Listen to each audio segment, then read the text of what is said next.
back. This place is supposed to be safe. You act just like some kind of barbarian. Take your anger away. Take your violence away. Take your anger away.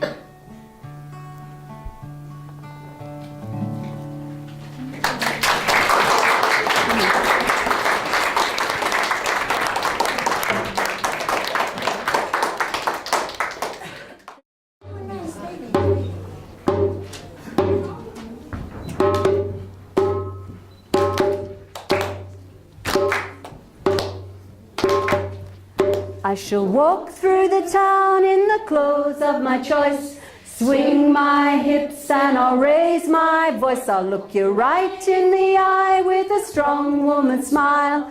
You will not defile me. We will walk together, we will walk alone. The maiden, the mother and the wise old crone. Our eyes will be open and our hearts will be light. We'll walk free under the sky this night. We will dress right up and we will dress right down. Our skirts will be short and they will touch the ground.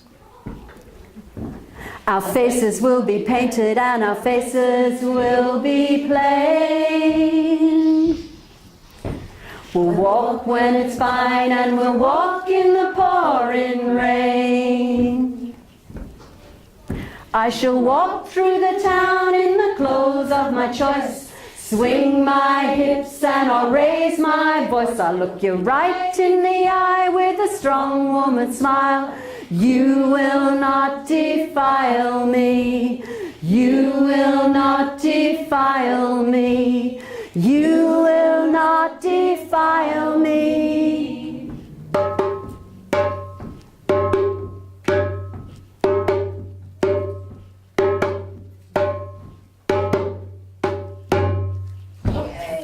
Thank you. A single flower he sent me since we met, all tenderly his messenger he chose, deep-hearted, pure, with scented dew still wet, one perfect rose. I knew the language of the floweret, my fragile leaves, it says, his heart enclose. Love has long taken for his amulet one perfect rose.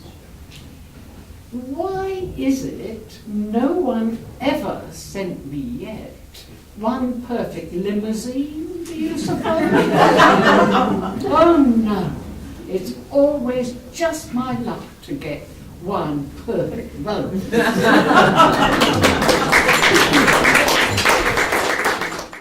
It's called Disappeared Woman Number 1. I am the disappeared woman in a country grown dark, silenced by the wrathful cubbyholes of those with no memory. You still don't hear me? You still don't hear me in those peregrinations through the dense smoke of terror? Look at me, nights, days, soundless tomorrows. Sing me, so that no one may threaten me. Call me to give me back name, sounds, a covering of skin by naming me. Don't conspire with oblivion, tear down the silence. I want to be the appeared woman from among the labyrinths. Come back, return, name myself, call my name. Thank you. Issue, and I thought I'd share tonight a poster from the Megalo archive. Megalo in the 80s, amongst other things, used to produce calendars, and this is by an anonymous artist. It's November, and you can kind of get the gist of what's happening in that picture. But the text is truly remarkable, and you know, my life is spent swimming in millions of words, but when I read this earlier in the year, I was just gobsmacked, because this anonymous artist did a really smart thing. She went to the Army Training Manual. The poster doesn't tell us which Army Training Manual, but she went to an Army Training Manual and she reproduced what the Army Training Manual said about counterinsurgency. So this is what the Army Manual was teaching soldiers about how to conduct counterinsurgency. And I quote, "Success against insurgency cannot be achieved by a purely defensive attitude. It must from the very beginning be essentially offensive. The aim will be to destroy the enemy forces. The army carries out these tasks by 1, keeping the enemy on the move, 2, disrupting his organisation, 3, threatening his security, 4, cutting off his supplies, 5, weakening him physically, 6, throwing him on the defensive." And then the artist goes on. Think of the army as men. And I don't mean you men here, you're the good men, we love you. Think of the army as men, the artist goes on. The husband, the boss, the foreman, the doctor, the politician, the father. Think of the enemy as women, the wife, the employee, the worker, the patient, the voter, the daughter. And she goes on.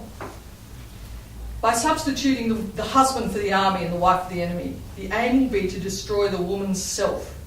The husband carries out these tasks by 1, keeping the wife on the move, keeping her busy as nurse, cleaner, teacher, childcare worker, caterer, making sure she has no time to herself. 2, disrupting her organisation, making constant demands. Keep the kids out of my way, drive me to the tab. You got some tucker for a couple of mates? 3, threatening her security, marital rape. 4, cutting off her supplies, keeping her economically dependent on him. 5, weakening her physically and emotionally, taking no responsibility for contraception, emotionally draining her to meet all his and the children's emotional and physical needs. 6, throwing her on the defensive by saying, if you don't fuck, you don't warrant any money. Now, that was one savvy anonymous artist.